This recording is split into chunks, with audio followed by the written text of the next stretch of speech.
Hello guys, आप सभी के आपके अपने यूट्यूब चैनल एक्सप्लोसिव टीच पे स्वागत है। हम लोगों ने क्लास 12 के हिंदी के गद्य खंड का जो फोर्थ चैप्टर था अर्धनारीश्वर, इसके लेखक परिचय कर लिए थे।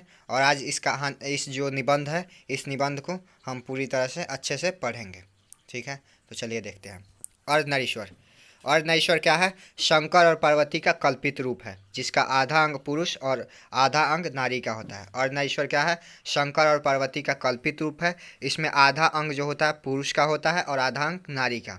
मतलब आधा अंग भगवान शंकर का और आधा अंग माँ पार्वती का। एक ही मूर्ति के दो आँखें, एक रश्मई और दूसरी विकराल। मतलब एक ही मूर्ति है, उसकी दो आंखें हैं। एक रश्मई, जो माँ पार्वती की आंखें है, रश्मई है, और भगवान शिव की जो आँख है विकराल है। एक ही मूर्ति के दो भुजाएं, एक त्रिशूल उठाए तो दूसरा उनकी पहुँची पर चूड़ियाँ और उंगलियाँ अलकतक से लाल। मतलब एक ही मूर्ति है, उसके दो भुजाएं हैं। एक जो भगवान शिव के हैं, जिस हाथ में त्रिशूल है, और दूसरा जिसमें चूड़ियाँ है और उंगलियों पर अलकत लगे हुए हैं। एक ही मूर्ति के दो पांव, एक जालीदार साड़ी से आवृत और दूसरा बांगबर से ढका हुआ। एक ही मूर्ति के दो पैर हैं। एक पैर जो जालीदार साड़ी से ढका हुआ है, और दूसरा जो है बाघ के खाल पहने हुए। भगवान शिव जो होता है बाघ के खाल पहने होते हैं, तो दूसरे पैर में बाघंबर से ढका। बाघंबर वही बाघ के खाल। और माँ जो पार्वती है, इनका पैर जालीदार साड़ी से ढका हुआ है। एक हाथ में डमरू, एक में वीणा, परम उदार। एक हाथ में भगवान शिव के डमरू है, तो माँ पार्वती के हाथ में वीणा है। एक नयन में गरल, एक में संजीवनी की धार। एक जो है भगवान शिव नयन में गरल, मतलब उनके आँखों में जहर गरल जैसा प्रतीत होता है, तो दूसरे में संजीवनी की धार। जटा जूर में लहर पुनः की, शीतलता सुखकारी। एक के सर पे जटा है, भगवान शिव के सर पे जटा है, तो एक के पे क्या है? शीतलता सुखकारी। एक का शीतल है, कोमल है। दूसरा बालचंद्र दीपित त्रिपुण पर बलिहारी बलिहारी। और जो भगवान शिव के बता रहा है कि भगवान शिव के बाल पे क्या है? बाल चंद्र हैं, अर्धचंद्र हैं। चंद्रमा जो है भगवान शिव के बाल पे होते हैं, तो वही बता रहा है। आगे स्पष्ट ही यह कल्पना शिव और शक्ति के बीच पूर्ण समन्वय दिखाने को निकाली गई होगी, किंतु इसकी सारी व्याप्तियाँ वहीं तक नहीं रहती। मतलब ये बोल रहे हैं कि भले ही ये शिव और पार्वती की जो ये फोटो है अर्धनारीश्वर वाला, ये उन्हें दिखाने के लिए निकाली गई होगी, लेकिन इसकी जो सारी व्यक्तियाँ है, मैंने ये वहीं तक सीमित नहीं है। इसके और भी कुछ हो सकते हैं। और नारीश्वर की कल्पना में कुछ इस बात का भी संकेत है कि नर नारी पूर्ण रूप से समान है, एवं उनमें एक के गुण दूसरे के दोष नहीं हो सकते। मतलब जो अर्धनारीश्वर की कल्पना किया गया है, उसमें यह दिखाया गया है कि नर नारी जो हैं एक समान है, और उनमें एक का गुण दूसरे का दोष नहीं हो सकता है। अर्थात नरों में नारियों के गुण आए तो इससे उनकी मर्दानगी जो मर्यादा होती है हीन नहीं होती, बल्कि उनकी पूर्णता में वृद्धि होती है। मतलब जो अगर नर में नारी के गुण आए तो उनकी जो पूर्णता होती है, उनकी जो मर्यादा होती है वो पूर्ण होती है। तो पूछता है कि नर नरों के मर्यादा कब पूर्ण होती है? तो जब नारियों का गुण आ जाता है उसमें, तो उनकी मर्यादा पूर्ण हो जाती है। ठीक है। किंतु पुरुष और स्त्री में अर्धनारीश्वर का यह रूप आज कहीं भी देखने को नहीं आता।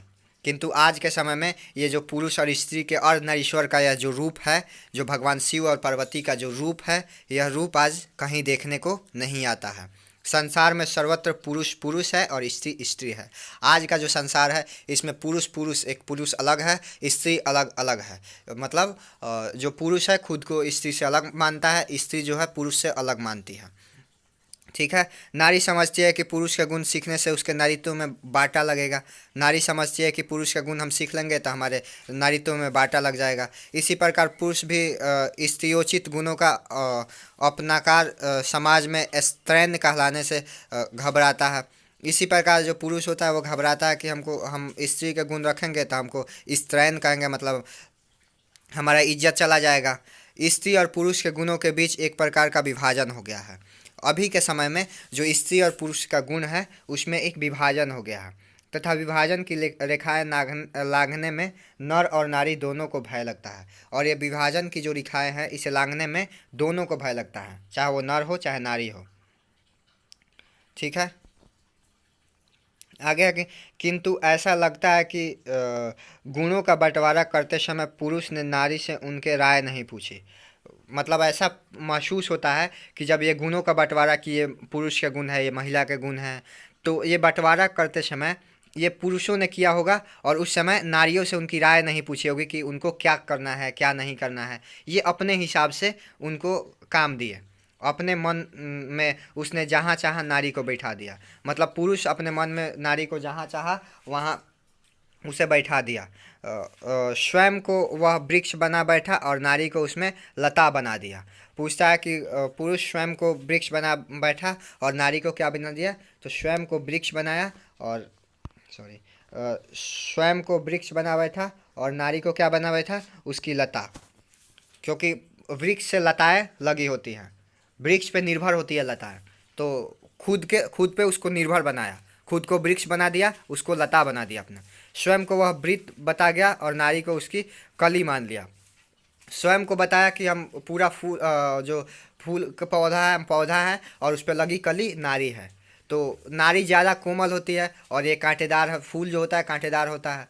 तो ये खुद को मतलब महान दिखाना कि हम महान हैं और नारी जो है कोमल है, ये पुरुष दिखाना चाहता है कि खुद को क्या वृंत बन गया और नारी को क्या बना दिया, कली मान बैठा।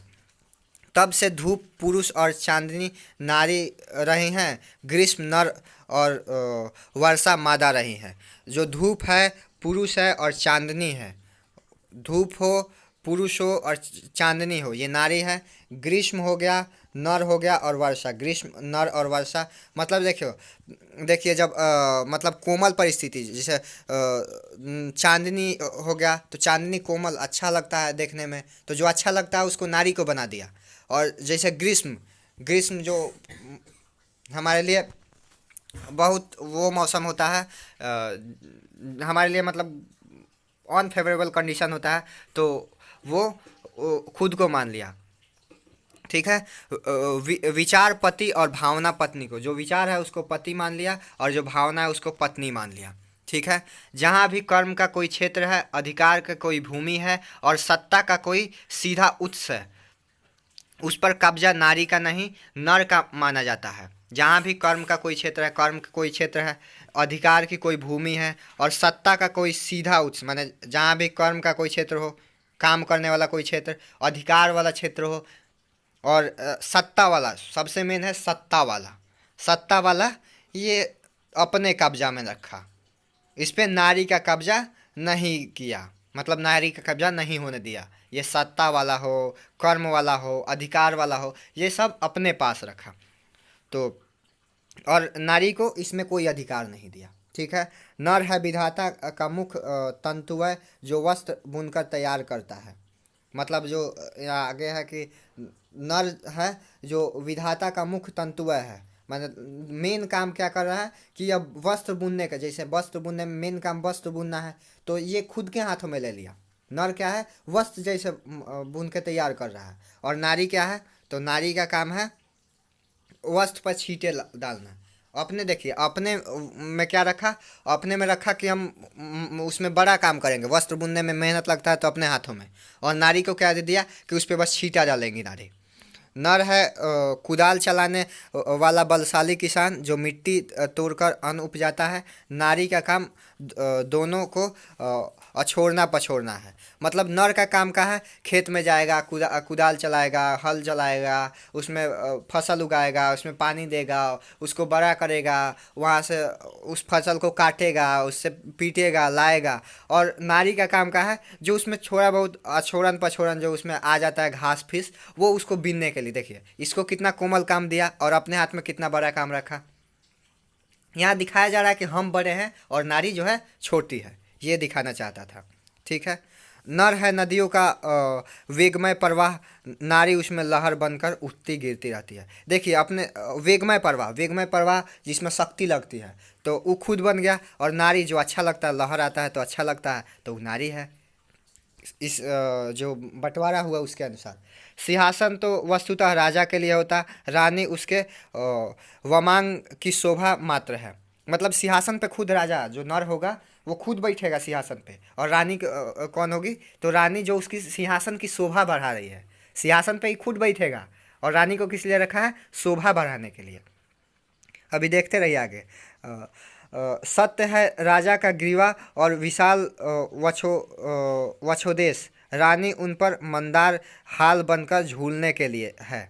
मतलब जो नर है ये खुद को राजा बना दिया, ठीक है, खुद को क्या बना दिया, राजा। और नारी क्या है, तो जो राजा के गले में हार होता है उसके तरह नारी को बना दिया, जो उसकी शोभा बढ़ाएगी।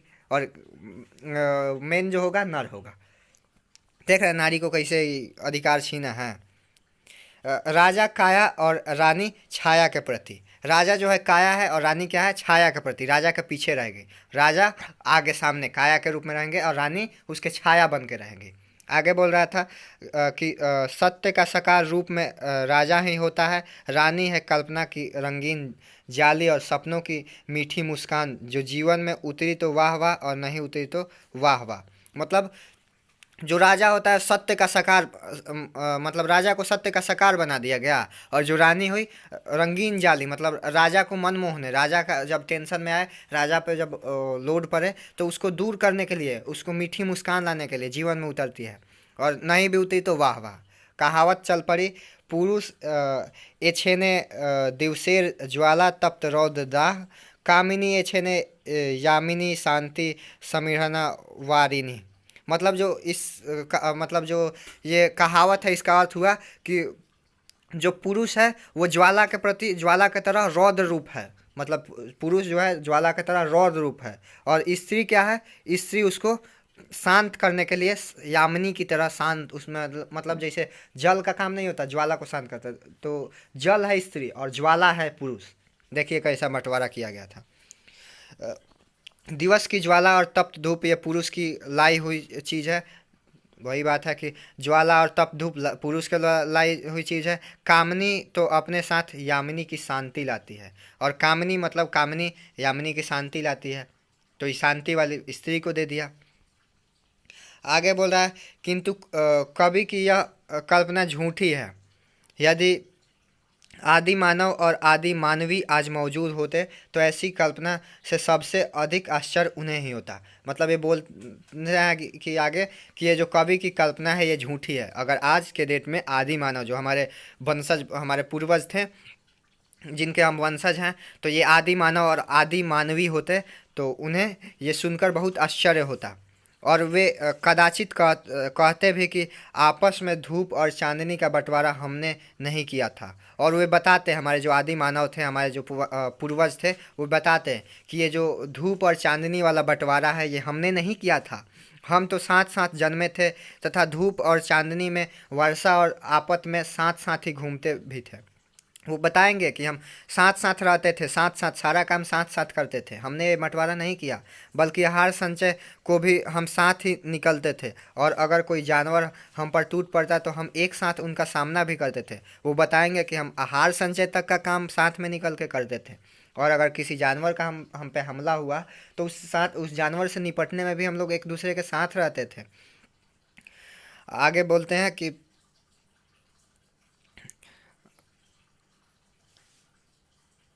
उन दिनों नर बलिष्ठ और नारी इतनी दुर्बल नहीं थी। जब हमारे आदि मानव, हमारे पूर्वज थे, उस समय जो नारी इतनी दुर्बल नहीं थी। न आहार के लिए ही एक दूसरे पर अवलंबित रहना पड़ता था। नारी की पराधीनता तब आरंभ हुई जब मानव जाति ने कृषि का आविष्कार किया। तो पूछता है कि मानव जाति की पराधीनता कब प्रारंभ हुई, तो जब कृषि का आविष्कार हुआ। कब प्रारंभ हुई, कृषि का। उसके पहले तो स्त्री और पुरुष दोनों साथ में जाते थे शिकार करने अपने भोजन के लिए। कोई एक दूसरे पर आश्रित नहीं था कि पुरुष जाके लाएगा तो हम खाएंगे, स्त्री जाके लाएगी तो हम खाएंगे। ऐसा कुछ पूर्वजों में नहीं था, वो साथ जाके। लेकिन ये कब से आया, ये नारी की पराधीनता कब से आई, तो जब हम कृषि का विकास किए, जिसके चलते नारी घर में और पुरुष बाहर रहने लगा। इसके चलते क्या हुआ, नारी घर में और पुरुष कहाँ रहने लगा, बाहर रहने लगा। ठीक है, यहाँ जिंदगी दो टुकड़ों में बट गई। जिंदगी कहाँ बट गई, दो टुकड़ों में। घर का जीवन सीमित और बाहर का जीवन निसीमित हो गया। एक छोटी सी जिंदगी बड़ी जिंदगी के अधिकाधिक अधीन होती चली गई। मतलब जो पुरुष का जिंदगी था वो घर के बाहर था, असीमित जिंदगी था, और स्त्री का जिंदगी घर के अंदर है, उसको घर के अंदर रहना। उसकी जो जिंदगी है छोटी सी जिंदगी है, और ये छोटी सी जिंदगी भी उस बड़ी जिंदगी के अधीन है। वो जो चाहेगा वो इससे कराएगा। नारी की पराधीनता का यह संक्षिप्त इतिहास है, और नारी की पराधीनता का यही संक्षिप्त इतिहास है। ठीक है, आगे है नर और मादा पशुओं में भी, ये पशु में भी थे और पक्षियों में भी। नर मादा जो पशु पक्षी है उनमें भी थे, किंतु पशुओं और पक्षियों ने अपनी मादाओं पर आर्थिक परवशता नहीं ला दी। पर ये जो आर्थिक परवशता है ये पुरुषों और पशु और पक्षियों ने नहीं ला दी थी, किंतु मनुष्यों ने मादा पर यह पराधीनता आप से आप लद गई। मतलब ये धीरे धीरे मनुष्य जो थे, जो पुरुष थे, वो मादा पे पराधीनता धीरे धीरे लादते गए। और इस पराधीनता ने नर नारी से वह सहज दृष्टि भी छीन ली जिससे नर पक्षी और मादा को, या मादा अपने नर को देखती है, और उससे ये दृष्टि भी छीन ले गई जिससे नर पक्षी और मादा को या मादा नर को देखता है। ठीक है, कृषि का विकास सभ्यता का पहला सोपान था। कृषि का विकास सभ्यता का पहला सोपान था। किस सभ्यता का, ये नर नारी वाले सभ्यता का। किंतु इस पहली सीढ़ी पर सभ्यता ने मनुष्य की भारी कीमती वसूल कर ली। यही कीमती वसूल, मतलब जो कृषि था हमारे लिए सबसे उस समय नया नया था ना यार। कृषि हुआ तो एक नया सभ्यता आया मेरे लिए, हम लोगों के लिए। लेकिन ये सभ्यता तो आया, लेकिन ये सभ्यता मनुष्यों से एक भारी कीमत वसूल कर ली। आज प्रत्येक पुरुष अपनी पत्नी को फूल और आनंदमय भार समझता है, और प्रत्येक पत्नी अपने पति को बहुत कुछ उसी दृष्टि से देखती है जिस दृष्टि से लता अपने वृक्ष को देखती होगी। मतलब आज के समय में जो पुरुष अपने पत्नी को फूल के समान समझ लिया है, आनंदमय समझ लिया, आनंदमय भार समझ लिया है, उसको कोमल समझ रहा है, उसको कोई बड़ा काम नहीं करने दे रहा है, उसको घर में रख रहा है। और किस लिए रख रहा है, तो अपने फ़ायदा के लिए, कि हम गुस्सा होंगे, हमको टेंशन होगा तो वो हमको संभालेगी। और आजकल की स्त्रियां भी वैसी ही हो गई हैं। वो भी जो हैं वो भी वैसे ही पुरुषों के साथ व्यवहार कर रही है जैसे पुरुष चाहते हैं। तो भाई ये सभ्यता कोई बदलना नहीं चाहता, पुरुष भी वही चाहता, स्त्री भी वही चाहती। आगे बोल रहा है, इस पराधीनता का कारण नारी अपने अस्तित्व का अधिकारिणी नहीं रही।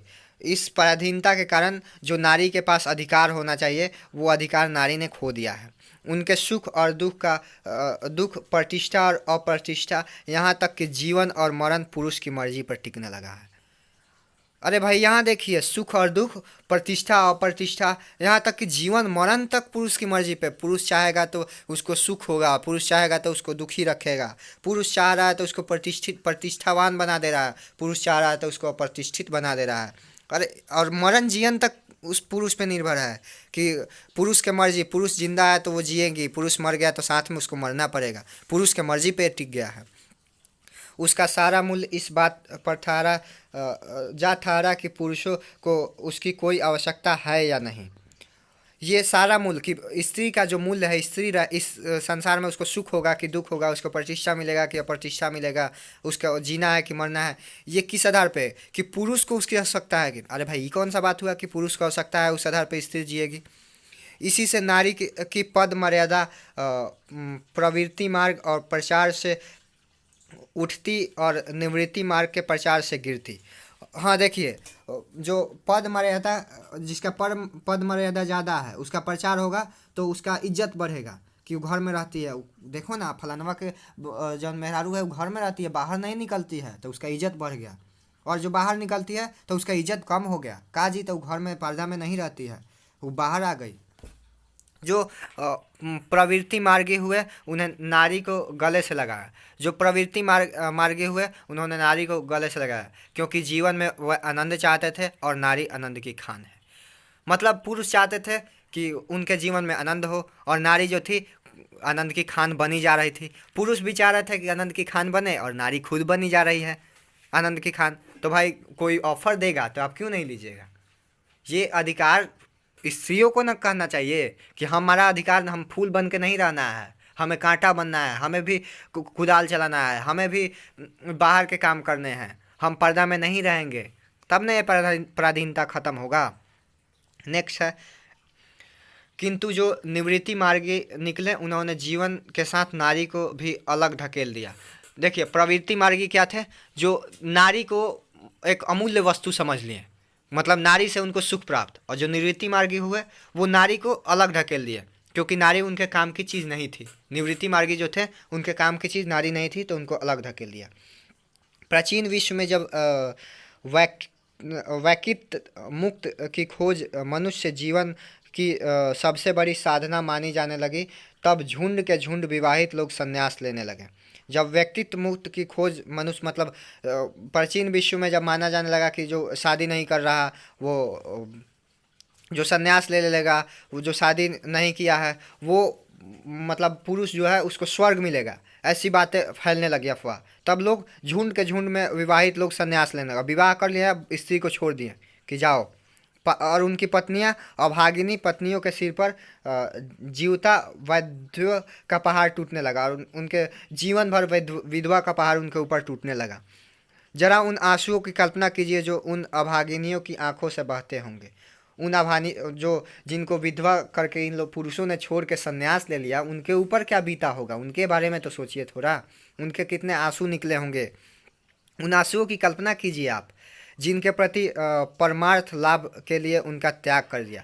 अपने परमार्थ लाभ कि हमको स्वर्ग मिलेगा, ये होगा, वो होगा, हम यहाँ जाएंगे, भगवान से मिलेंगे, उस सब के लिए पुरुष अपने फायदा के लिए इन स्त्रियों का त्याग कर दिया। स्त्री को अपना एक खिलौना बना दिया कि मन किया तो उसे खेल लिए। अब खिलौना पुरान हो गया, अब मन उब गया, अब हमको भगवान के पास जाना है, तो अब उस खिलौना को फेंक दिए, जाओ हम नहीं रखेंगे तुमको। जरा उन बेवसी पे भी ध्यान लगाइए जो इस अनुभूति को उठाती होंगी कि आखिर जो संन्यास लेते हैं वह निष्ठुर है, कायर और कठोर नहीं, बल्कि पुण्यात्मा, साहसी और शायद सबसे बड़ा वीर है। और उसके बाद भी ये जो बेवसी है, जिनको ये लोग छोड़ दिए हैं, वो ये नहीं समझती कि जो संन्यास ले रहे हैं वो निष्ठुर है, कायर है, कठोर है। वो समझती है कि वो पुण्यात्मा है, वो साहसी है और शायद सबसे बड़ा वीर है। इनके मन में देखिए क्या आ रहा है कि ये पुण्यात्मा है, साहसी है और शायद वीर भी है। और है री नारी, नारी तो खुद पराधीन बनते जा रही है। इसे खुद न बोलना चाहिए कि हम खुद के हिसाब से जिएंगे। तुम कौन होते हो कि हमको जब मन किया शादी कर लिए, जब मन किया छोड़ दिए? तो ये उनको वीर भी छोड़ दिए तो उनको वीर समझने लगी कि ये वीर है, जो इन परिस्थितियों में हार कर स्वेच्छा अपने आप को सचमुच ही पुण्य की बाधा और पाप की खान मानकर पछाड़ खाकर रह जाती थी। और ये लोग क्या करती थी? पुण्य की बाधा माने उनके पुण्य ना मिलने के कारण खुद को मान लेती थी, और पाप की खान खुद को मान लेती थी, और चुपचाप इस परिस्थिति को सह लेती थी। बुद्ध और महावीर ने कृपा करके नारियों को भी भिक्षुण होने का अधिकार दिया था, किंतु यह अधिकार भी नारी के हाथ से सुरक्षित न हो सका। बुद्ध और महावीर जो थे, नारियों को भी भिक्षुणी होने का अधिकार दिया था, किंतु ये जो अधिकार भिक्षुणी बनने का अधिकार था, ये इनके हाथ में सुरक्षित न रह सका। जैनों के बीच में दिगंबर संप्रदाय निकला, तब धर्माचार्य नारियों को की भिक्षुणी होने वाली बात से घबरा उठे, और धर्म पुस्तक में उन्होंने एक नए नियम का विधान किया कि नारियों का भिक्षुणी होना व्यर्थ है, क्योंकि मोक्ष नारी जीवन में नहीं मिल सकती। अब देखिए, जो जैनों के बीच में दिगंबर संप्रदाय निकला, इन्होंने इस भिक्षुणी, जो नारी भिक्षुणी हो रही थी, इनसे देखा नहीं गया, इनसे जलन होने लगा कि अरे अब तो ये तो पराधीनता इनकी नष्ट हो रही है, अब ये हमारे हाथों से निकल रही हैं। तो एक अपने बुक में नया नियम जोड़ दिया, अपने धर्म पुस्तक में एक नया नियम जोड़ दिया कि ये जो नारियां भिक्षुण हो रही हैं, इनका भिक्षुणी होना व्यर्थ है, क्योंकि नारी जीवन में मोक्ष मिल ही नहीं सकता। अब बात सुनिए इनकी कि ये क्या बोल रहे हैं, नारी जीवन में मोक्ष नहीं मिल सकता। क्यों? सिर्फ पुरुषों को ही अधिकार है कि उन्हें मोक्ष मिले, इन नारियों का अधिकार नहीं है? आगे बोला है नारियां घर में ही रहकर दान पुण्य करे और उस दिन की प्रतीक्षा करे जब उनकी जन्म पुरुष योनि में होगी।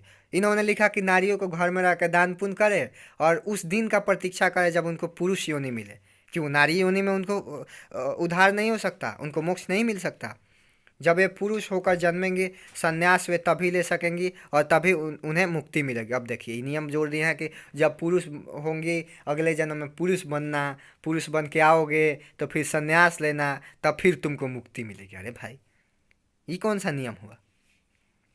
और बुद्ध ने भी एक दिन आयुष्मान आनंद से ईषत् पश्चाताप के साथ कहा कि आनंद, मैंने जो धर्म चलाया था वह 5 सहस्त्र वर्ष तक चलने वाला था, किंतु वह अब केवल 500 वर्ष चलेगा, क्योंकि नारियों को मैंने भिक्षुनी का अधिकार दे दिया है। अब देखिए भगवान बुद्ध भी अब क्या बोल रहे हैं।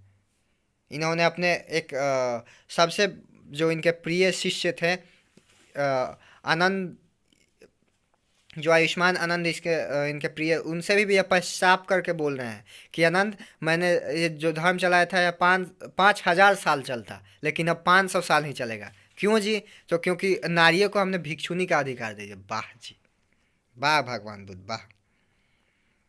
आगे है धर्म साधक महात्मा और साधु नारियों से भय खाते थे। जो धर्म साधक और महात्मा थे ये नारियों से भय खाते थे। विचित्र बात तो यह है कि इनमें से कई महात्माओं ने तो ब्याह भी किया और फिर नारियों को निंदा भी की। कुछ ऐसे महात्मा निकले जो ब्याह कर लिए और फिर नारियों की निंदा करके उन्हें छोड़ दिया। कबीर साहब का एक दोहा मिलता है, नारी तो हमहु करी तब न किया विचार, जब जानी तब पहिहरी नारी का महाविकार। इन्होंने तो देखिए बोला है कि नारियों का यह केवल अवहेलना हमारे अपने काल तक नहीं पहुंची। नारियों की जो अवहेलना है यह हमारे अपने काल तक ही नहीं पहुंची। बर्नार्ड शाह ने नारी को अहेरिन और नर को अहेर माना। क्वेश्चन आता है कि बर्नार्ड शाह ने नारी को क्या और नर को क्या माना? तो नारी को अहेरिन और नर को क्या माना? नर को अहेर माना। तात्पर्य यह है कि अहेर को अहेरिन के पास से बचकर चलना चाहिए।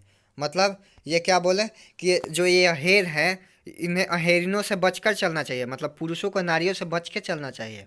बहुत नीचे के स्तर तक कुछ ऐसी ही प्रतिक्रिया उन कवियों में भी है जो नारी को नागिन और या जादूगरनी समझते हैं। कुछ नीचे स्तर के ऐसे भी कवि हैं जो नारी को क्या नागिन समझते हैं और जादूगरनी समझते हैं कि ये नागिन हमको डस लेगी, जादूगरनी जादू कर देगी हम पे। लेकिन ये सब झूठी बातें हैं जिनकी ईजाद पुरुष इसलिए करता है कि उससे उसे अपनी दुर्बलता अथवा कल्पित श्रेष्ठता के दुलारने में सहायता मिलती है। वो पुरुष इसलिए करता है कि इससे जो उसकी दुर्बलता है, पुरुष की ये जो दुर्बलता है उसे कल्पित श्रेष्ठता, मतलब वो जो दुर्बलता है उसे अपने श्रेष्ठता में बदलने के लिए ये सब करता है। अपने श्रेष्ठता में बदलने के लिए उसे इससे सहायता मिलता है इस सबसे। असल में विकार नारी में भी है और नर में भी है। असल माने तो ये विकार सिर्फ नर में ही नहीं है, नारी में। अरे नारी आप पराधीनता स्वीकार क्यों कर रही हैं? मानते हैं नर गलत है, पर आप क्यों स्वीकार कर रही हैं उस पराधीनता को? नर में भी तथा नाग और जादूगर के गुण भी नारी में कम पुरुष से में अधिक होते हैं। ये जो जादूगर और नाग के गुण हैं ये नारी में तो कम लेकिन पुरुषों में अधिक होते हैं। एवं अखेट तो मुख्यतः पुरुष का स्वभाव होता है। जो अखेट स्वभाव होता है वो पुरुष का होता है, ना कि नारियों का होता है। इन सबसे भिन्न रविंद्रनाथ प्रसाद और प्रेमचंद्र जैसे कवियों और रोमांटिक चिंतकों ने नारी को जो रूप प्रकट हुआ वह भी उनका और नरेश्वरी रूप नहीं है। मतलब जो प्रेमचंद्र, रविन्द्रनाथ टैगोर और प्रसाद जी जो रूप प्रस्तुत किए थे ये भी उनका अर्धनारीश्वर रूप नहीं कह सकते हैं। प्रेमचंद्र ने कहा कि पुरुष जब नारी का गुण लेता है तब वह देवता बन जाता है। पुरुष जब नारी का गुण लेता है तो वह देवता बन जाता है, किंतु नारी जब नर का गुण सीखती है तो वह राक्षसी बन जाती है। प्रेमचंद्र ने क्या कहा था?